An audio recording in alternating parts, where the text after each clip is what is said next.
கதைச்சரம் நேயர்களுக்கு அன்பான வரவேற்புகள். எழுத்தாளர் ராஜம் கிருஷ்ணன் அவர்களின் வேருக்கு நீர் என்ற நாவலை காண உள்ளோம். இந்நாவல் 1973 ஆண்டிற்கான சாகித்ய அகாதமி பரிசினை பெற்றது. அதிகாரம் 7. யமுனா நடைபாதை ஓரமொன்றில் வெற்றுடமையும் கந்தலையும் எலும்பெடுத்த கைகளால் குளிருக்கு பாதுகாப்பாக கட்டிக்கொண்டிருக்கும் 5-6 செல்வங்களுடைய தாயொருத்தி காய்ந்த ரொட்டி துண்டுகளை பங்கிட்டுக் கொண்டிருப்பதை பார்த்து கொண்டே தெருமுனையில் நிற்கிறாள். கிடைத்த இடங்களிலெல்லாம் பற்றி பரவும் சொறி சிறங்கைப் போல மரத்தடிகளிலும் சாலையோர பகுதிகளிலும் நெருங்கி கிடக்கும் நகரத்து சேரிகள் எல்லாம் அவளுக்கு இப்போது பரிச்சயமானவையே. முரட்டு கதர் சேலையை இழுத்து போர்த்தி கொண்டு அவள் திரும்பும்போது முகம் நசுங்கி ஒரு மாடி பஸ் செல்கிறது. முனையிலிருந்து 10 அடி தொலைவில்தான் பஸ் நிற்க வேண்டும். ஆனால் நிறுத்தப்படாத பஸ்ஸிலிருந்து உள்ளே ஈப்புழுக்கள் போல அடைந்து கிடக்கும் வெள்ளை சல்லைகளில் சில விடுதலையாகின்றன. பஸ் நிற்கும் இடத்தில் காத்து கிடக்கும் கும்பலில் சில துளிகள் தொத்திக் கொள்கின்றன. சாம்பல் வண்ண நிஜாரும் கையில்லாத ஸ்வெட்டருமாக சோர்ந்து வரும் ஒரு மெல்லிய 5.5 அடி உருவத்தை எதிர்நோக்கி கண்கள் ஆராய்கின்றன. சாலையில் இயக்கம் நிச்சயமில்லாத மனித வாழ்வை நினைப்பூட்டிக் கொண்டே இருப்பது போல ஒரு பிரமையை தோற்றுவிக்கிறது. மாடிகளில் கடைகளில் விளக்குகள் எரிகின்றன. நடைபாதைகளில் ஆண்கள், பெண்கள், முதியோர், சிறுமியர், வறியர், எளியர் என்று முடிவில்லாத இயக்கம். போக்குவரத்தை கண்காணித்து ஆணையிடும் போலீஸ் வெள்ளையுடுப்புடைய கையை உயர்த்தி அசைத்து சமிக்கைகள் செய்து முச்சந்தியை சமாளித்துக் கொண்டிருக்கின்றான். நடுவில் செல்லும் டிராம் பாதை வெறிச்சென்று இருக்கிறது. அதற்கு என்ன ஆபத்தோ? பார்த்து கொண்டே இருக்கையில் டிராமுக்கும் பஸ்ஸுக்கும் காத்திருக்கும் கும்பலும் கூட இருளில் கரைகிறது. அவள் முனையில் வந்து நிற்பதை அவன் பார்த்தால் கடிந்து கொள்வான். ஏன் இங்க வந்து நிக்கிற? சொன்னா கேட்கறதில்லன்னு விரதம் வச்சிருக்கியோ? இதற்கு மேல் சாலையில் துரை பேச மாட்டான். அவர்கள் இருவரும் சேர்ந்து சாலையில் நடக்கும்போது அவன் பேசுவதில்லை. அதோ ஒரு பஸ் வருகிறது. யாரோ 2 பெண்கள் இறங்குகிறார்கள். பெண்கள் இறங்குவதனால் போலும் பஸ் நிற்கிறது. செவிகளில் வளையங்களும் மூக்கு கண்ணாடிகளுமாக பெண்கள். வகிட்டில் சிந்தூரங்கள் விளக்கடியில் வரும்போதுதான் தெரிகின்றன. யார் யாரோ நடைபாதையில் நிழலுருவங்களாக தெரிகின்றன. அவன் இல்லை. அவள் தன்னை மறந்து நிலைப்புரியா கனவுலகில் நிற்கும் உணர்வோடு நிற்கிறாள். வங்க மண்ணின் தலைநகரில் உயிரும் உடலுமாக கரைந்து போய் கொண்டிருப்பது போல தன்னை மறந்து நிற்கிறாள். 100 100ஆக தோன்றிய இடங்களிலெல்லாம் எளியவரின் குடியிருப்புகள், போதும் போதாத கந்தல், வற்றிய பைகளாக மார்பகங்கள், வாழ்கை சுமையாக சுமந்து சுமந்து காய்ந்து போன தடங்களாக ஒளியிழந்த மக்களை சுமந்து கொண்டு சாலைகளில் திணறும் ஊர்திகள். ஹா என்று வானம் சீறுவது போல என்ன ஓசை! சாலையில் தாறுமாறாக ஓடும் சிதறல்கள். தெருவிளக்குகள் ஏனோ எரியவில்லை. வெள்ளை சடலம் நடைபாதைக்கு இழுத்து வரப்படுகிறதா? கூட்டம். யாரோ ஊதுகுழலை ஊதுகிறான். உடலும் உணர்வும் சில்லிட்டு போகின்றன. கனவா நினைவா என்ன? கியா கியா பாய்ஜி? பனிப்போர்வையோடு திகில் போர்வையும் சுருள் விழ முச்சந்தியை வெறிச்சிட வைத்துவிட்டு விரையும் மனித துளிகள். யமு, உனக்கு எத்தனை நாள் சொன்னாலும் தெரியாது. இங்க வந்து வேடிக்கை பார்க்க சிறு பெண்ணா நீ? அந்த டிராபிக் கான்ஸ்டபிள். வாயை மூடிக்கொண்டு வா. அவள் கையை இறுக்கமாக பற்றி கொண்டு அவன் சந்துக்குள் நுழைகிறான். நகரின் மையப்பகுதி அது. சந்துக்குள் முடுக்காக செல்லும் பழைய நாளைய கட்டிடம். அம்மாவான் மூலமாக கிடைத்த ஒரு நண்பனின் இருப்பிடம் அது. அவன் மனைவி பிரசவத்துக்கு சென்றிருப்பதால் அதில் ஒரு பகுதியை இந்த புது தம்பதிக்கு விட்டுக் கொடுத்திருக்கிறான். மரத்தட்டு போட்ட ஏணிப்படிகள் தம் தம் என்றதிர மேலே வருகின்றனர். அவள் பரபரப்பாக கதவை திறந்துவிட்டு உள்ளே செல்கிறாள். உனக்கு ஏன் நான் சொன்னால் லட்சியமில்லை? உனக்கு எத்தனை நாட்கள் நான் இம்மாதிரி நேரத்தில் வாசலில் நிற்காதே என்று சொல்லி இருக்கிறேன். காலணியை ஒரு மூலையில் அவிழ்த்திருக்கிறான். உடுப்பை மாற்றிக்கொள்ளும் பொழுது அந்த சினம் வெளியாகிறது. மன்னிச்சுக்கோங்க, எனக்கு அந்த நேரத்தில் உள்ள நிலை கொள்ளவே இல்லை. கண்ணீர் குபுக்கென்று உடைகிறது. உண்மையில் நாள் முழுவதுமே நிலை கொள்ளவில்லை என்று எப்படி சொல்வாள்? அவன் அவளை அருகே இழுத்து அணைத்துக் கொள்கிறான். அவனுக்காக ஒரு பெண். ஒரு பெண்ணா யமுனா? அணையை உடைத்துக்கொண்டு பேச்சு அலையலையாக எழும்புகிறது. நான் இவ்வளவு பயங்காலியாக எப்படி ஆனேன்? எனக்கே என்னை புரியல. பகலெல்லாம் பஸ்திகளில் சுற்றி சுற்றி நடக்கிறேன். ஐயோ, மக்கள் எவ்வளவு எவ்வளவு கஷ்டப்படுகிறார்கள். நேரமானதும் நீங்க எஸ்பிளானட் கும்பலில் பஸ் கிடைக்காமல் நிற்கிறீர்களே. இல்ல பஸ் நகர முடியாமல் நிற்கிறதோ, குண்டு வெடித்ததோ, அப்படியோ இப்படியோன்னெல்லாமே ஏதோ எண்ணிக்கிட்டு இருக்கேன். அசட்டுத்தனம். இந்த நகரத்துல நீ ஒருத்தி தானே அதிசயமாக இப்படி புருஷனை வேலைக்கு அனுப்பிவிட்டு நிற்கிறாய். ஐய, அட, எம்ஏ படித்த லட்சணமே. இன்றைக்கு அதோ 4வது வரிசையில் தெரியவில்லை அந்த மாடி. முகர்ஜி வீட்டுக்கு போலீஸ் வந்தது. சோதனை போட்டதில் வெடிகுண்டுகள் செய்யும் சாமான்கள் எல்லாம் இருந்ததாம். ஒரு பையன் வெடவெடவென்று இருப்பானே, கன்னங்களில் பருவோடு, அசுடேஷ், அவனை கூட்டி போயிற்று. ஒரே கலைபரம். ஐயோ, காந்திஜி கனவு கண்ட பாரத நாடா இது? இதை பார் யமுனா, இதெல்லாம் மறந்துவிட்டு இப்ப டீ கொண்டு வருவாயாம். நான் உனக்கு ஒரு சந்தோஷ சமாச்சாரம் சொல்லப் போகிறேன். எனக்கு மனசே சரியாக இல்லை. அந்த போலீஸ்காரன், அவன் வீட்டில் மனைவி, அவன் வேலை முடிஞ்சு வரப்போறான்னு எப்படி காத்திருப்பாள்? ஆமாம், ஒருவேளை அசுரேஷை பிடித்து போனதன் எதிரொலியாது. யார் என்ன பண்ணினார்கள் என்று புரியவில்லை. ஹான்னு சத்தம் கேட்டது. சரசரன்னு வெள்ளையா இழுத்துட்டு வந்தார்கள். கத்தி வீசியா கொன்றது? நீ இப்ப டீ கொடுக்க போறியா, இல்ல நான் தான் போடணுமா? அவள் உள்ளே வந்து ஸ்டவ்வை மூட்டி தேநீருக்கு பாத்திரத்தை வைக்கிறாள். கிண்ணங்களில் தேநீர் வார்த்து கொண்டு வரும்பொழுது அவன் மோடாவில் உட்கார்ந்து அவளையே பார்த்து கொண்டிருக்கிறான். கண்ணீர் கோத்த விழிகள், சுருங்கிய இதழ்கள். அவள் மணவாழ்வின் தலைவாயிலில் நிற்கும் புதிய மனைவியாகவே தோன்றவில்லை. சில நாட்களில் பேயறிந்தாற் போல காண்கிறாள், சில நாட்களில் கனவில் நடப்பது போல.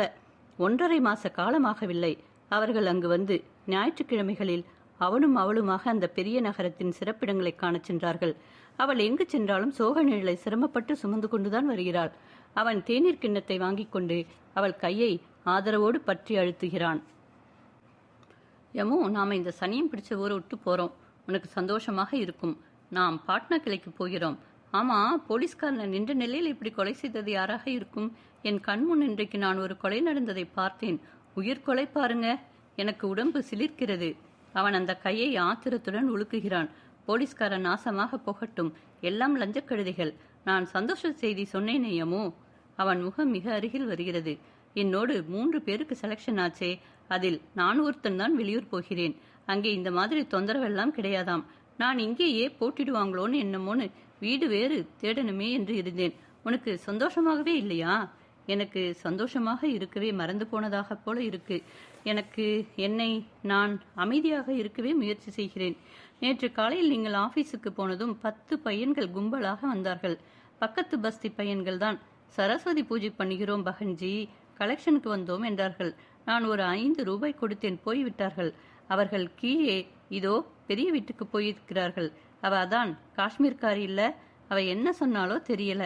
ரூபாய் 50க்கு குறைஞ்சி எடுக்க மாட்டோம்னு ரகலை பண்ணினார்கள். அவளோ கதவை சாத்திக் கொண்டு கத்தினாள். நாளைக்கு பார்த்துக் கொள்கிறோம் என்று கருவிக்கொண்டு போனார்கள். வீட்டுக்காரரானால் குண்டு வீசுவார்களோ என்று இவளை வங்காளியில் திட்டி தீர்த்தான். இன்றைக்கு பாருங்கள், பயந்து கொண்டு வாசலில் ஒரு குண்டனை காவலில் போட்டிருக்கிறாள். ஒழியட்டும் யமோ, நாம் இந்த ஊரை விட்டு போவது உனக்கு சந்தோஷமாக இல்லையா? நாம் இந்த ஊரை விட்டு போகிறோம். ஆனால் இந்த பெரிய நகரத்தில் நான் பார்த்தது, பயந்து போன துயரத்தின் நினைவுகளும் போய்விடுமோ? போர்க்களத்தில் மயங்கி புறமுதுகு காட்டும் கோழை போல என்னை நினைத்துக் கொள்கிறேன். இந்த பெண்ணுக்கு புத்தி சரியாகத்தான் இருக்கிறதா என்று துரை ஐயுறுகிறான். போர்க்களமாவது பரங்கிக்காயாவது, பெரிய பெரிய அரசியல்வாதிகளும் சமுதாய வீரர்களும் புக முடியாத பிரச்சனை இந்த ஊர் பிரச்சனை. நீயும் நானும் இங்கிருந்து என்ன செய்ய முடியும் யமோ? காந்திஜியை கடைசியாக சந்தித்தாளே மார்கரெட் ஒயிட் என்ற பத்திரிகைக்காரி, அவளை அணுகுண்டுக்கு முன் உங்கள் அஹிம்சை என்ன செய்ய முடியும்? அதை அதே வகையில் தானே எதிர்க்க வேண்டும் என்று கேட்டாளாம். அப்போது அஹிம்ச தத்துவத்தில் என் நம்பிக்கை அளவு கடந்தது. அந்த நம்பிக்கை என்ற மகாசக்தியே உயர அணுகுண்டை போட வந்த எதிரிக்கு என் இதயத்தை எட்ட வைக்கும் என்றாராம் காந்தி மகாத்மா. அந்த மகாசக்தியை நான் நினைத்து பார்க்கிறேன். தெருமுனையில் வந்து நிற்கிறேன். பஸ்திகளில் உள்ள ஏழைகளுக்கு நான் ஒரு சகோதரியாக உதவப் போகிறேன். நான் இதுவரை இப்படி கண்முன். அவன் ஆத்திரத்துடன் அவள் வாயை இறுக பொத்துவது போல முத்தமிடுகிறான். குத்துப்பட்ட புலி போல கிளர்ந்து வரும் வேட்கை, உடலினால் தீக்கும் இன்பங்கள் அனைத்தும் நியாயமற்றவை என்ற மாதிரியானதொரு கருத்துக்களிடையே அவள் ஒதுங்கி வளர்ந்திருக்கிறாள். அந்த வகையில் தன்னை மிக உயர்வாக கருதி கொண்டிருக்கிறாள். இந்துநாத்தின் விரசமான கண் சிமிட்டலும் சிரிப்பும் அதனாலேயே அவளுக்கு வெறுப்பூட்டின. ஆனால் இந்த மணவாளன் தன்னிடம் நியாயமான உரிமைகளைத்தான் எடுத்துக்கொள்கிறான் என்றாலும் ஒரு குற்ற உணர்வு உதடுகளை அழுந்த துடைத்துக் கொள்ளச் செய்கிறது. அப்படியானால் நீ என்னோடு வரப்போவதில்லையாயமோ? கிணற்றுக்குள் இருந்து மேலே வெளிச்சத்தை பார்ப்பது போல பார்க்கிறாள். மனைவி எதிரே நிற்கும் துரை வெறும் துரையல்ல, அவளிடம் முழு உரிமைகளும் கொண்ட கணவன். இந்த நிலையில் அவளுக்கும் சில கடமைகள் உண்டு என்றெல்லாம் நினைவுகள் முட்டி மோதுகின்றன.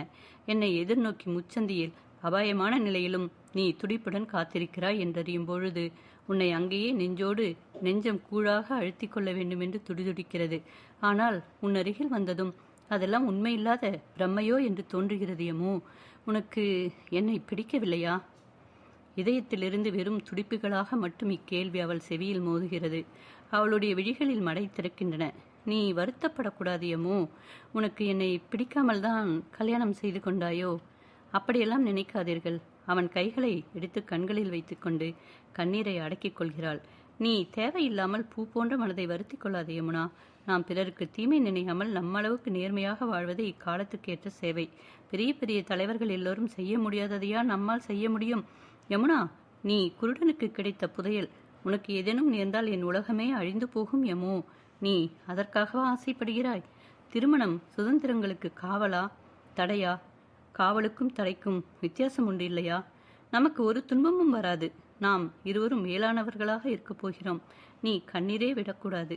அவள் கண்ணீரை அழுந்த துடைத்துக் கொள்கிறாள். சமையலும் சாப்பாடும் எதிரொலிகள் இன்றியே முடிகின்றன. ஒரு பெரிய அறையும் சமையல் அறையும் தான் மொத்தமாக இல்லத்தின் அளவு. சமையல் அறை மிகவும் சிறியது. மண்ணெண்ணெய் அடுப்பும் சில தட்டுமுட்டுகளும் தான் சாமான்கள். பெரிய அறையில் 2 பெட்டிகள் மேல் சுருட்டி வைக்கப்பட்ட படுக்கைகள், ஒரு பெட்டி, சர்க்கா, கள்ளிப்பெட்டி தட்டுகளில் சில புத்தகங்களை கொண்ட அலமாரி. சுவரில் ஒரு காந்தி படமும் ராமர் பட்டாபிஷேக கோலப்படமும் தொங்குகின்றன. சிறு தட்டில் ஊதுபத்தி சிறுங்கும் பீங்கான் பானையும் சிறு சட்டங்களில் இணைந்த ராமகிருஷ்ணர் சாரதாமணி படங்களும் இருக்கின்றன. துரை ஊதுபத்திகளை கொளுத்தி வைக்கிறான். படுக்கைகளை விரித்து கொசுவலை கட்டுகிறான். இந்த 1 மாச கால புதிய இல்லறத்தில் அவன் பங்கெடுத்துக் கொள்ளும் பணியது. இருவரும் கொசுவலைக்கு வெளியே நாட்டு நடப்பை பற்றியோ பத்திரிகை புத்தகங்களை பற்றியோ பேசுவார்கள். பேச்சு எங்கு தொடங்கினாலும் கல்கத்தா நகர குடிமக்களின் சங்கடங்களில் வந்துதான் முடிவது வழக்கம். அன்று துரை அவள் உட்கார்ந்து பேசும் மனநிலையில் இல்லை என்று உணர்ந்தவனாக குசுவலைக்குள் சாய்ந்தே அலுவலகத்திலிருந்து கொண்டு வந்த பொறிகள் சம்பந்தமான விளம்பர புத்தகம் ஒன்றை பார்த்து கொண்டிருக்கிறான். வெகு நேரமான பின்னரே அவனுக்கு யமுனா அருகில் இல்லை என்பதே புரிகிறது. புத்தகத்தை டப்பென்று மூடிவிட்டு விழுக்கென்று எழுந்திருக்கிறான். சமையல் அறையின் குறுகிய பரப்பில் கால்களையும் நீட்ட முடியாமல் கண்மூடி யமு யமு தோளை பற்றி அவன் உலுக்குகிறான். இது என்ன அசட்டுத்தனம் யமு? நீ ஏன் இப்படி இருக்கிறாய்? எனக்கு மனசு சரியாகவே இல்லை.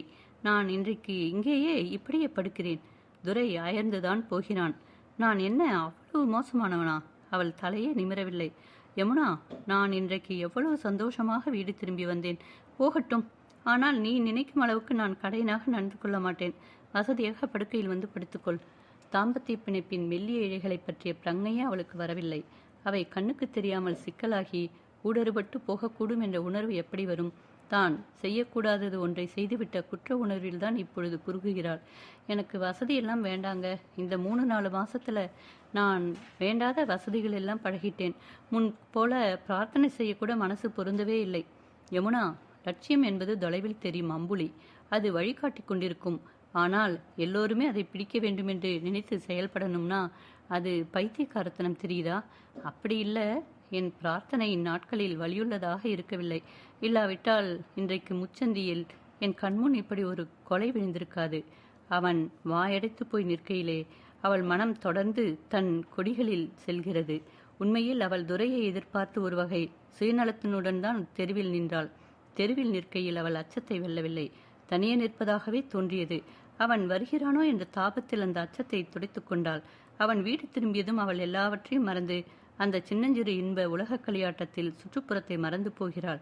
பிறகு மீண்டும் அவன் பிரிந்து சென்ற பிறகு தனிமை சூழ்கிறது. உள்ளே வந்து வசதியா படுத்துக்கோ யமுனா. உன்னால் என்னை நம்ப முடியவில்லை என்றால் நான் வேண்டுமென்றால் வெளியே வராந்தாவுக்கு போயிடட்டுமா? வேண்டாம், வேண்டாங்க. நீங்க அப்படியெல்லாம் நினைக்கக்கூடாது. நான் என் மனதை இன்னும் தூய்மையாக்கிக் கொள்ள வேண்டும் என்றுதான் நினைக்கிறேன். அன்றிரவு அவர்கள் இருவரும் தனித்தனியே சிந்தைகளோடு உழம்பியவர்களாக நெடுநேரம் உறங்காமல் புரண்டு கழிக்கிறார்கள். விடியும் பொழுது சனிக்கிழமை. சனிக்கிழமை பிற்பகலுடன் அலுவலகம் முடிந்துவிடும். சனி பிற்பகலையும் ஞாயிற்றுக்கிழமையும் துரை மிகவும் ஆவலுடன் எதிர்பார்ப்பான். உல்லாசமாக எங்கேனும் திரிந்து சின்னஞ்சிறு கதை பேசி மகிழ்ந்து இனிய பண்டங்களை வாங்கி உண்டு அந்த நினைவுகளுடனேயே இரவை கழிக்க கூட்டினுள் புக வருவதை எதிர்பார்ப்பான். இந்த தெரியாத கண்ணுக்கு தெரியாத உறுத்தலுடனே இந்நாள் வரை தொடர்ந்திருக்கிறது. இன்று உறுத்தல் ரணமாகி கண்ணையே கெடுத்திருக்கிறது. தாயைப் போல திருமண வாழ்வில் புகுந்தாலே ஒழிய தந்தையைப் போல அவர் இருப்பாரோ என்று ஐயம் கூட கொள்ளவில்லையே. துரை லட்சியங்களுக்காக தன்னை வளர்த்து கொண்ட நாயகன் அல்லவே. லட்சியங்கள் உலக வாழ்வுக்காக அவனை உருவாக்கின என்று வேண்டுமானாலும் சொல்லலாம். பொழுது விடிந்த பின்னர் பேச நேரமில்லை. அவனுக்கு காலை உணவு தயாரித்து கொடுத்த பிறகு அவள் வீட்டை பூட்டிக் கொண்டு அருகிலுள்ள பஸ்திக்கு செல்ல வேண்டும். அங்கு ஒரு கிழவி காசநோயுடன் தன் 3 பேர குழந்தைகளையும் வைத்துக்கொண்டு போராடி கொண்டிருப்பாள். உடையவன் இல்லாத குடும்பம் அது. அக்கம்பக்கங்களில் யமுனா பேசி பழகாததற்கு வங்காளி தெரியாதது மட்டும் காரணமில்லை. அவர்களின் எவருடைய கவனத்தையும் கவரும்படியாக அவள் ஆடை அணிகள் பூண்டிருக்கவில்லை என்பதும் காரணமாக இருக்கலாம். முச்சந்தி வெறிச்சிட்டார் போல காட்சியளிக்கிறது. பனிமங்களில் இருள் போர்வை விரிக்கும் நேரத்தில் முதல் நாள் அங்கு நிகழ்ந்த காட்சி மனக்கண்ணில் விரிகையில் ரோமம் குத்திட்டு நிற்கிறது. அங்கே இன்று போலீஸையே காணவில்லை. வழக்கம் போல மிட்டாய்க்காரன், பாத்திர வண்டி எல்லாம் போகின்றன. அழுக்கும் நசுங்களுமாக ஒரு பஸ் வந்து நிற்கிறது. கல்லூரி கன்னியர் சிலர் இறங்கி செல்கின்றனர். பான்வாலா, துணிக்கடைக்காரன், மருந்து கடைக்காரன், வரிசையாக எத்தனையோ கடைகள். எதுவுமே உலகில் நடக்காதது போலும், என்ன நடந்தாலும் நடக்கட்டும் என்று இருப்பவளைப் போலும். குஞ்சு குழந்தைகள் சூழ பனிவெயிலில் ஈரமில்லாத ரொட்டிகளை காய வைத்துக் கொண்டு உட்கார்ந்திருக்கும் ஏழைத்தாய். குடிசை வரிசைகளில் வெயில் நேர் சுறுசுறுப்பும் பளிச்சிடுகிறது. சத்துமா பச்சை மிளகாயுடன் அந்த கிழவி எலும்புக்கூடான கட்டிலில் உட்கார்ந்திருக்கிறாள். பீகாரிகளுக்குரிய எளிய உணவு அது. உலக கவலையற்று புழுதியில் புரண்டு கொண்டிருக்கிறது ஒரு குழந்தை. யாருடைய எருமையையோ தேய்த்து குளிப்பாட்டுகிறான் பொடியன். சாணி உருண்டைகளை கவனமாக உருட்டி உருட்டி வைத்துக் கொண்டிருக்கிறாள் 6 வயது பெண். அதுதான் வாழ்க்கை. உட்சூட்டை மாயாமல் காக்க வெளி சூட்டை பாதுகாத்து வைக்கும் கருவூலம். சாணி அந்த குழந்தைதான் சேர்த்து வந்திருக்கிறாள். யமுனா அந்த குழந்தைக்கு உதவியாக அதை உருட்டி உருட்டி வைக்கிறாள். அதை கொண்டு விற்றால் 2 3 கிடைக்கும். இம்மாறி 1000 10,000 குடும்பங்கள் இந்த குடில்களின் வறுமையும் பிணியுமே கொழுவிட்டிருக்கின்றன. வங்கத் தலைவரின் மொத்த மக்கள் தொகையில் 1/3 பங்கு இத்தகைய சேரிகளில் இருப்பதாக சொல்கிறார்கள். மக்கள் இந்த பெருநகர வீதிகளில் நெருங்க எங்கிருந்து வருகின்றனர்? டிராம்களும் பஸ்களும் புறநகர வண்டிகளும் இந்த நகர வீதிகளை அப்படியே அப்பிக்கொள்ள மக்கள் எங்கிருந்து நெருங்குகின்றனர்? எள் போட்டால் எண்ணெய் வழியே கசக்கி பிதுங்கும் நகர வண்டிகளில் நரகவாசமாக அன்றாடம் நின்று பொறுமை இழக்காமல் மீண்டு வரும் இடைநிலை கும்பலில் நெற்றிகளும் கண்களும் என்றோ ஒளியிடமிருந்து விடைபெற்று கொண்டு விட்டதாக காட்சி தருகின்றனவே. மாமேதைகளையும் ஞானிகளையும் ஈன்றெடுத்த இந்த கங்கை முகத்துவரமன் அவள் மனசின் அன்றைய வண்ண ஓவியங்களை அழித்துவிட்டன. ஒரு சகாப்தத்தை அழித்துக்கொண்டு இன்னொன்றை துவங்க இருக்கிறது வங்கம். இப்போது அந்த அழிவுகால சந்ததியில் அவள் நின்று கொண்டிருக்கிறாள். அந்த சந்தியில் அவள் நின்று கொண்டிருக்கும் பொழுது அடுத்த நாள் அந்த குழந்தையின் பாட்டிக்கு ஒரு கம்பளி போர்வையும் கம்பளி சட்டையும் கொண்டு வருவதாக சொல்லிவிட்டு அவள் திரும்புகிறாள். பெரிய வீடுகளில் சென்று படியேறி இறங்கி வன்சொல் பொறுத்து இந்த ஏழைகளுக்கு இட்டு நிரப்ப வேண்டும். அவள் பூங்கா சதுங்கத்தின் பக்கம் வரும்பொழுது 2 போலீஸ்காரர்கள் 2 இளைஞர்களை இழுத்தார் போல நடத்தி கொண்டு வருகின்றனர். இன்குலாப் சிந்தாபாத் அடித்தொண்டை குரலும் கட்டி போயிருக்கிறது. செல்வம் படைத்தவர்கள் வீதிலேறி சர்வோதய பண்பை உரைப்பதை பற்றியும் வேண்டாத துணி கம்பளங்கள் திரட்டுவதை பற்றியும் இரவின் தனிமையில் திட்டங்கள் போட்டவளுக்கு இப்பொழுது ஒருபடி ஏறக்கூட துணிவு வராது போலிருக்கிறது. பரீட்சை கூடத்தில் கேள்வித்தாளை பற்றிய சிந்தனையை மறத்து உட்கார்ந்து விட்டார் போல குழப்பம் தோன்றுகிறது. சமாளித்துக் கொண்டு நடக்கிறாள். காய்கறி மார்க்கெட்டின் பக்கம் அழுகல் குப்பை மலை போல குவிந்து கிடக்கிறது. அது துப்புரவாளர் வேலை நிறுத்தத்தின் விளைவு. ஆனால் பாரம் சுமக்கும் மக்கள் மூக்கை பிடித்துக் கொண்டு நடக்கின்றனர். பாரம் சுமந்து முதுகொடிந்த மக்கள் அந்த அழுகலையே மூச்சுக்கு மூச்சு உட்கொள்கின்றனர். அதையே உணவாகவும் கொள்வார்கள். வங்கப்பஞ்சம் என்று அவளுடைய தந்தை ஒரு பஞ்சத்தை விவரித்தது உண்டு. வீதிகளில் சடலங்கள் கேட்பாரற்று கிடந்ததாம். அப்போது பிரிட்டிஷ் அரசாங்கத்தை குறை கூற முடிந்தது. இப்பொழுது கடை வரிசைகள் எந்த நேரத்திலும் இங்கு கலவரம் நிகழக்கூடும் என்று எதிர்பார்ப்பன போலத்தான் தோன்றுகின்றன. திடீரென்று யமுனாவுக்கு முதல் நாள் பஸ்தியிலிருந்து சரஸ்வதி பூஜைக்காக பிரிக்க வந்த இளைஞர்களின் நினைவு வருகிறது. ஒரு கால் திருமதி லுச்சியை அவர்கள் இம்சை செய்யும் நோக்கில் வருவார்களோ? ஒரு பெரிய வர்த்தக நிறுவனத்தில் பெரிய பதவி வகிப்பவள் லுச்சி. படகு போன்ற காரில் அவள் அலுவலகம் செல்கிறாள். வீட்டில் சமையலுக்கு ஒரு கிழவியும் எடுபடி வேலை செய்ய ஒரு பீகாரி பையாவும் இருக்கின்றனர். காற்று பதம் காக்கும் வசதியுடைய அறை, விதவிதமான உடுப்புகள், சிங்கார அலங்கார சாதனங்கள். அரசகுமாரியைப் போல எழில் உடையவள் அவள். உண்மையில் அவள் கிளிப்பிடித்து போயிருக்கிறாளோ என்னவோ. 2 முறைகள் அவளை நோக்கி யமுனா புனகை செய்ததுண்டு. ஆனால் அவள் முகத்தை திருப்பிக் கொண்டிருக்கிறாள். விரைந்து தெருவில் நுழைந்து திரும்பி மாடி ஏறி கதவை திறக்கிறாள். முன் வாரந்தாவில் இருந்து பார்க்கும் பொழுது கீழே வெயிலுக்கு இதமாக முன்புறத்து புல்தரையில் கட்டிலை போட்டுக்கொண்டு அதன் மேல் அமர்ந்து கையில் உள்ள கிண்ணத்திலிருந்து ஸ்பூனால் ஏதோ அருந்திக் கொண்டிருக்கிறாள். முன்புறம் ஏதோ ஒரு சினிமா பத்திரிகை. இவளே அந்த முகப்பு அட்டை தாரகையை போன்றுதான் உடை அணிந்திருக்கிறாள். மினுமினுப்பான ஒட்ட பிடிக்கும் கால் சட்டையும் மேலே மிகவும் மிருதுவான கம்பளி சட்டையும் அணிந்திருக்கிறாள். முரடர்களைப் போல இருவர் அந்த சுற்றுக்கு வெளியே முதுக்கிய மீசைகளுடன் பீடி குடித்துக் கொண்டிருக்கின்றனர். இவளுடைய பாதுகாப்புக்காக அந்த முரடர்கள் கூலிக்கு வந்திருப்பார்களோ? பஸ்தி பையன்கள் கேட்ட தொகையே கொடுத்திருக்கலாமே. இந்த முரடர்களை காவலுக்கு வைப்பதை விட அது மேலல்லவா? ஒரு வகையான பரபரப்பும் திகிலும் அவளை கவ்விக்கொள்கின்றன. விடுவிடுவென்று மேலே ஏறியவள் கீழே இறங்குகிறாள். முரடர்கள் கார் ஷெட்டை கடந்து புல்வெளிக்கு செல்லும் வாயிலில் நிற்கின்றனர். கிருஷ்ணகம்சன் நாடகத்தில் வரும் சாணுர மலர்களின் நினைவு வருகிறது. நான் மாடி ஒரு பகுதியில் இருக்கிறேன், பங்களாவில் அம்மாவை பார்க்க வந்தேன் என்று கூறிவிட்டு அவளாக உள்ளே நுழைகிறாள். நமஸ்தே பகன்ஜி. அவள் சினிமா பத்திரிகையிலிருந்து திரும்பி பார்க்கிறாள். ஆனால் முகம் மலர்ந்து வாருங்கள் என்று வரவேற்கவில்லை. என்ன வேண்டும்? யமுனா பதிலுக்கு உள்ள கசிவுகளை எல்லாம் வெளியாக்கும் புன்னகை செய்கிறாள். ஒன்றுமில்லை பகன்ஜி, நான் அதோ அந்த மாடியில் இருக்கிறேன். உங்களிடம் சிறிது பேசி போக வந்தேன். ஓ என்றவள் உள்ளே நோக்கி நந்து என்று குரல் கொடுக்கிறாள். ஒரு நாற்காலி கொண்டு வா. நந்து நாற்காலி கொண்டு வருகிறான். யமுனாவுக்கு சமையலறை ஜன்னலில் இருந்து அந்த கீழ்ப்பகுதியின் பின்புற சந்து தெரியும். காலையில் உழக்கு சத்து மாவும் 2 பச்சை மிளகாய் வெங்காயமும், மாலையில் உலர்ந்த ரொட்டி 4 ஒரு விஞ்ஞானமும் தான் நந்துவுக்கு. உணவு குழாயடியில் வைத்துக்கொண்டு அவன் உண்பதை அவள் பார்த்திருக்கிறாள். எத்தனை தூண்டிவிட்டாலும் எழுச்சியே காண முடியாமல் அழுந்தி போன முகம், மேலுக்கு கோடு போட்ட துவைத்த துணி சட்டை, அறையில் வெண்மை மங்கிய வேட்டி. அவனை பார்த்து கொண்டே யமுனா உட்காருகிறாள். உங்கள் கணவர் இப்பொழுது சாப்பாட்டுக்கு வரும் நேரமோ? இல்லை, அவர் ஊரில் இல்லை, டில்லிக்கு போயிருக்கிறார். ஒரு சிநேகிதியை சாப்பிட கூப்பிட்டிருக்கிறேன். நீங்கள் இந்த ஊருக்கு வந்து ரொம்ப நாளாகிவிட்டது போலிருக்கிறது. 6 மாதம் தானாகிறது. தரித்திரம் பிடித்த ஊர். இதற்கு முன் நாங்கள் பாட்னாவில் இருந்தோம். அங்கு எவ்வளவு வசதிகள் தெரியுமா? சொன்னால் நீ நம்ப மாட்டாய். அருமையான பங்களா, 5 வேலைக்காரர்கள். இங்கே பார், அவர் ஊரில் இல்லை என்றால் எனக்கு வெளியே செல்ல வசதியாக கார் டிரைவர் கிடையாது. இந்த கிழவிக்கு சமைக்க தெரியவில்லை. அங்கேதான் நாங்கள் எத்தனை பார்ட்டிகள் கொடுப்போம். வாரம் தவறினாலும் பார்ட்டி தவறாது. இங்கே எடுபிடிக்கு ஆள் கிடைக்கவில்லை. வந்தாலும் புடவை தைக்க மாட்டானாம். சம்பளமோ கேட்கவே வேண்டாம். பிறகுதான் இவனை அங்கிருந்து தருவித்தோம் என்று சொல்லிக்கொண்டே வருபவள் அப்போதுதான் நந்து அங்கேயே நிற்பதை பார்க்கிறாள் போலும். ஏ, இங்கேயே நிற்கிறாய்? உள்ளே போய் துணியெல்லாம் பெட்டி போடு என்று விரட்டுகிறாள். இங்கே இவனையும் மற்றவர்கள் கெடுத்து விடுவார்கள் போலிருக்கு. நேற்று பஸ்தி பையன்கள் வந்து என்ன அட்டகாசம் செய்தார்கள் தெரியுமா? இவனை கடைக்கண்ணிக்கு போக சொன்னால் கூட உடனே திரும்பி வருகிறானா என்று பார்க்க வேண்டியிருக்கிறது என்று சங்கடங்கள் எல்லாம் கொட்டுகிறாள். ஆமாம், முக்கியமாக அதை விசாரிக்கவே வந்தேன். சரஸ்வதி பூஜை என்று வந்தார்கள். நான் 5 ரூபாய் போட்டேன். ஏன் இங்கே கதவை உடைத்து சத்தம் போட்டார்கள்? இங்கே நான் 1 ரூபாய் தான் போட்டேன். பின் என்ன?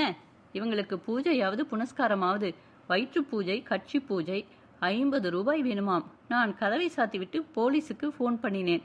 பிறகு எங்கள் ஆபீஸுக்கு ஃபோன் பண்ணேன். போலீஸ் ஒன்றும் பண்ணவில்லை. ஆபீஸில் இருந்துதான் 2 பேரை காவலுக்கு அனுப்பியிருக்கிறார்கள். எனக்கு பயமாக இருக்கிறது. பகன்ஜி, நான் உங்களிடம் ஒன்று சொல்லவே வந்தேன். இந்த முரடர்களை போக சொல்லிவிடுங்கள். அவர்களால் உங்களுக்கு ஆபத்து அதிகம். அவள் கண்கள் அகல பார்க்கிறாள். போக சொல்லிவிட்டு? ஆமாம், தீமையை தீமையால் எதிர்ப்பதானால் தீமை வளருமே ஒழிய அது குறையாது. அந்த வீட்டில் பையனை கைது செய்ய போலீஸ் வந்தது. போலீஸ்காரனை நேற்று சவுக்கில் குத்தி விட்டார்கள். இனி போலீஸ் பழித்திருக்க வரும். யோசித்து பாருங்கள். அவள் கண்களை உருட்டி விழிக்கிறாள். ஏளன குரலில், அப்படியானால் இங்கே மறுபடியும் காளி கும்பல் வரட்டும் என்கிறாயா என்று கேட்கிறாள். ஆமாம், வருவார்கள் என்றுதான் சொல்கிறேன். யமுனா சற்றும் எதிர்பாராத விதமாக அவள் கீச்சுக்குரலில் கத்துகிறாள். வருவார்கள்னு நீ சொல்றியா? அப்ப நீயும் ஒரு நக்சலைட்டா? ஹே பகவான்! பகவானை கூப்பிட்ட கையோடு தர்வான் தர்வான் என்று கூச்சலிடுகிறாள். வெளியே நின்ற முரடர்கள் உள்ளே வரும்பொழுது யமுவுக்கு ஒருபுறம் சிரிப்பும் ஒருபுறம் அழுகையுமாக வருகின்றனர். கியாமேம் சாப் என்று அவர்கள் கேட்கையில் அவள் யமுனாவின் பக்கம் கை காட்டிவிட்டு உள்ளே ஓடிச் சென்று கதவை தாளிட்டுக் கொள்கிறாள். அந்த முரடர்கள் அவன் அருகில் வர துணியாமல் மீசைகளை முறுக்கிக் கொண்டு வசைப்பாடுவதில் இறங்குகிறார்கள். அவள் அவர்களிடம், சகோதரர்களே, நான் மேலே குடியிருக்கிறேன். ஹிம்சை செய்யும் நக்சலைட்டுகளுக்கும் எனக்கும் எந்த வகை தொடர்பும் கிடையாது. உங்கள் எஜமானி அம்மா மிகவும் பயந்து போயிருக்கிறார். சொல்லுங்கள். தோல்வியை விழுங்கிக் கொண்டு விடுவிடென்று அவள் மாடி ஏறி வருகிறாள். முதல் அனுபவம் இப்படித்தான் இருக்கும் என்றாலும் தோல்வி அடையக்கூடாது. துரையிடம் இதை சொன்னால் எப்படி சிரிப்பார்? அந்த முரடர்கள் கைத்தடிகளால் அவள் மீது போட்டிருந்தால், ஆண்டவனே, என்ன அவநம்பிக்கை! சகோதரன் நம்பாத கொடுமை. இவ்வளவு சுகபோகங்களுடன் தேவைக்கு மீறியதெல்லாம் அனுபவிக்கும் பொழுது கண்முன் பல உயிர்கள் அடிப்படை தேவைகளுக்கே இல்லாத நிலையில் போராடுகிறார்கள் என்ற கசிவு தாய்க்குலத்தில் உதித்தவளுக்கு ஏன் ஏற்படவில்லை? யமுனாவுக்கு உள்ளே வந்தாலும் மனம் குத்துப்பட்டார் போன்ற வேதனையில் மாகிறது. பிற்பகல் மணி 1 அடித்தாயிற்று. துரை இன்று பகலுணவு கொள்ள வந்து விடுவான். கோதுமை மாவை பிசைந்து வைத்துவிட்டு பூக்கோசை அறிந்து கொண்டிருக்கிறாள். அப்பொழுது படால் என்று பேரோசை கேட்கிறது. கட்டிடமே அதிர்ந்து தூக்கி வாரி போடுகிறது. விடாதே, பிடி பிடி, அடியுங்கள், கொள்ளுங்கள் என்றெல்லாம் கூட குரல்கள். மாடிப்படிகள் அதிரும் காலோசைகள். பெட்ரோல் எரியும் நாற்றம், கலவரம். கை கத்தியை போட்டுவிட்டு அவள் வெளிக்கதவை திறப்பதுதான் தாமதம். சட்டென்று ஒரு பொடியன் உள்ளே நுழைகிறான். கதவை அரைந்து சாத்துகிறாள். 13 வயசு இருக்காது. தொளதொளத்த கந்தலாக ஒரு பைஜாமா, சட்டை எண்ணெய் கண்டு பல நாட்களாக முடி, புறங்கைகளும் கன்னங்களும் பனிக்கு விழித்திருக்கின்றன. புகழ் தேடும் கண்கள். யமுனா மின்னல் வேகத்தில் புரிந்து கொள்கிறாள். பையனை உள்ளே வைத்து கதவை சாத்தி கொண்டு வெளியே வருகிறாள். என்ன என்ன? பொடிப்பயல். தேங்காய் எண்ணெய் டப்பா மாதிரி இருந்தது. தூக்கி கொண்டு வந்ததை நான் பார்த்தேன் என்று பின்கட்டுக்காரன் மாடி வராந்தாவில் ஓடி தேடுகிறான். பெட்ரோல் பாம் போடுகிறன்னு தெரியல. உங்க வீட்டுக்கு எண்ணெய் வாங்கி வாரான்னு நினைச்சேன். இல்லாட்டி அங்கேயே நொறுக்கி இருப்பேன். எங்கே ஓடி இருப்பான்? படி இறங்கவில்லை. 4 பேர்களாக அவள் சாத்திய கதவை உடைக்கிறார்கள். உள்ளே யாரும் இல்லை. கதவை உடைக்காதீர்கள். நான் திறக்கிறேன். உடைக்காதீர்கள். அவளுடைய கத்தல் எடுபடவில்லை. காரையும் மண்ணும் பொலபொலவென்று உதிர கதவு திறந்து கொள்கிறது. அடுத்த கணம் 10 ஓநாய்கள் நடுவே அகப்பட்ட திருட்டு ஆட்டுக்குட்டியைப் போல பையன் வதைப்படுகிறான். ஆண்டவனே, ஐயோ, குழந்தையை அடிக்காதீர்கள். அடிப்பதனால் தீமை ஒழியாது. கருணை காட்டுங்கள். ஐயோ, இந்த பாரத பூமியில். நெஞ்சு அடைக்கிறது. குரல் வெளியே வராமல் அவள் விம்முகிறாள். பையனின் மூக்காலும் வாயாலும் ரத்தம் ஒழுகுகிறது. தரதரவென்று அவனை இழுத்து செல்கின்றனர். கீழே பெட்ரோல் சிதறிய இடங்களிலெல்லாம் இன்னும் எரிந்து கொண்டிருக்கிறது. புல்தரை பொசுங்க மேஜை மீது இளம் வெயிலில் எஜமானியும் தோழியும் உணவு கொள்ள நந்து சித்தம் செய்த மேஜை, பிளாஸ்டிக் விரிப்பு, உணவு பண்டங்கள் எரிக்கின்றன. திருமதி லுச்சி கரிந்த மேற்சட்டையுடன் ஓரமாக நின்று, மாடிக்காரி பிசாசு, அவள் நக்சலைட் உடந்தை, அவளை காலி பண்ண சொல்லுங்கள், அவள்தான் குண்டு போட்டாள் என்று வீட்டுக்காரனிடம் கத்துகிறாள். கியா பாத் ஹே என்று வீட்டுக்காரன் அவளை பார்த்து மிரட்டி கேட்கப்படி ஏறி வருகிறான். நான் ஹிம்சையை வெறுப்பவள் ஐயா. அந்த சகோதரி என்னை தவறாக எண்ணுகிறாள். பையன் வந்ததையே நான் பார்க்கவில்லை. பார்த்தால் நான் தவிர்த்திருக்க மாட்டேனா? யமுனா அவனை அனுப்பிவிட்டு உள்ளே வந்து அலங்கோலங்களை பார்க்கிறாள். காந்தியடிகளின் படம் கீழே விழுந்திருக்கிறது. ஆனால் உடையவில்லை.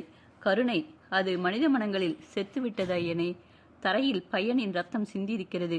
நேற்று அந்த கொலை, இன்று இதுவா? அந்த முரடர்கள் சிறுவனை அடிக்கும்போது முதலில் அவள் ஏன் பாய்ந்து உள்ளே செல்லவில்லை? என்னை முதலில் கொன்றுவிட்டு என்னிடம் அடைக்கலம் புகுந்த பையனை கொல்லுங்கள் என்று ஏன் சொல்லவில்லை? அவள் அச்சத்தை இந்த அளவுக்கு கூட வெல்லவில்லையே. துண்டு துண்டாக தன்னை குதறிக் கொள்கிறாள். கண்முன் அடைக்கலமாக ஓடி வந்த ஒரு உயிரை, இளங்கன்று பயமறியாது என்று விளைவறியாமல் விளையாடிவிட்ட ஒரு சிறுவனின் உயிரை ஒரு வட்டம் வதைத்து எடுக்கையில் அவள் பார்த்து கொண்டு நின்றாள். அவள் அகிம்சை வழி, அன்பு வழி என்று தன்னை பெருமையாக நினைத்து கொண்டிருந்தவள். அறியாமையினால் அஞ்சி ஒளிந்த பெண்களை காட்டிலும் தான் மேலானவள் என்று குன்றேறி நின்றவள். எல்லோரையும் போன்றவளல்ல நான் என்று இருப்புது கொண்டவள் இடறி விழுந்து விட்டாள். அம்மையே, என்னை காட்டி கொடுத்து விடுவாயோ என்று கெஞ்சி வந்த அந்த கண்கள் அவள் எப்படி மறுப்பாள்? அவனை இங்கே வராதே என்று தடுத்திருந்தாளேனும் வேறு எங்கேனும் ஓடி ஒளிந்து தப்பியிருப்பானோ? அவனை கொலைக்காரர்களுடைய கையில் பிடித்தளவோ கொடுத்து விட்டாள். கையும் மெய்யுமாக கூட அல்ல.